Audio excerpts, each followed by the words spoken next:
नमस्कार मंडळी.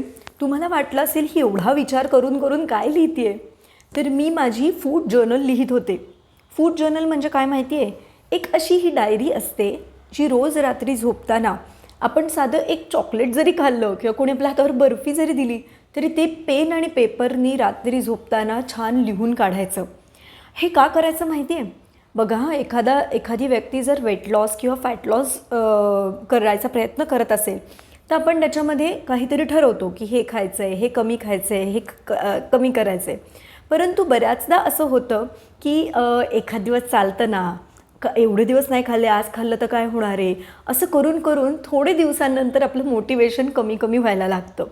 मग जेव्हा आपण पेन आणि पेपरनी, डिजिटली नाही हां, पेन आणि पेपरनी रात्री ह्या गोष्टी लिहून काढतो, त्यावेळेस आपल्याला रिअलाईज होतं की इथे मला तर भूक लागलेलीच नव्हती किंवा इथे हे खाण्याची काहीच गरज नव्हती, उगीचच मी काहीतरी खाल्लं. असं रिअलायझेशन आपल्याला होतं, तेव्हा आपल्याला परत मोटिवेटेड राहायला आणि आपल्याच आहारावर लक्ष द्यायला खूप मदत होते. ही अतिशय सोपी पण एकदम पॉवरफुल टेक्निक आहे. वेट लॉसवरचा इलॅबोरेट व्हिडिओ आपल्या चॅनलवर आहेच, परंतु ही अतिशय सोपी टेक्निक तुम्ही लगेच फॉलो करून बघा आणि मला सांगा.